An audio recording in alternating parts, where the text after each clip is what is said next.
C'est au nom de la gouverneure intérimaire du Lualaba en mission que le ministre provincial de l'Éducation a donné le go des épreuves hors session de l'examen d'État édition 2022 au centre du groupe scolaire Ewabora. Dans son speech, Jules Kabouit a transmis aux finalistes le message d'encouragement de Marie-Thérèse Masuka Saini qui a toujours émis le vœu de voir les fils et filles du Lualaba réussir à ces épreuves car l'éducation demeure l'un des piliers du développement d'une nation. Nous avons été mandatés par l'autorité provinciale, Maman Fifi Masuka, pour vous encourager à très bien passer ces épreuves sans paniquer, surtout ça, n'est-ce pas? Oui.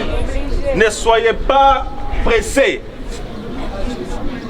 On vous donne votre cahier d'items, soyez concentrés parce que votre réussite, c'est notre réussite aussi, n'est-ce pas? Oui. Nous sommes dans le schéma du chef de l'État de voir les enfants bien formés et nous amener de bons résultats, n'est-ce pas? Oui.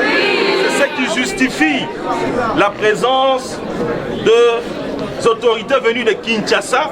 Après le déballage de la malle contenant les questionnaires, Jules Kabouit a remis à quelques candidats leurs items pour ainsi donner le ton à ces épreuves hors session. Après le groupe scolaire Ewabora, les centres de l'ITA Lumière du Christ appelés communément orthodoxes et le complexe scolaire Espoir du quartier latin ont été également visités par le ministre et toute sa suite pour s'assurer du déroulement normal de ces épreuves. L'inspecteur principal provincial Jean-Marie Garret, quant à lui, a précisé que la province éducationnelle Lualaba 1 a enregistré 13 930 candidats attendus à ces épreuves reparties en 4 poules. Le nombre d'élèves attendus à cette épreuve-là, c'est 13 930, dont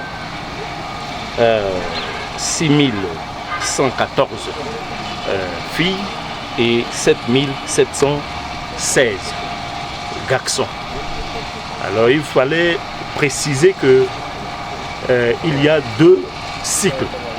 Il y a le cycle long et le cycle court. Au niveau du cycle long, nous avons les statistiques des inscrits, 13 749, dont 6 114 filles et 7 729 garçons.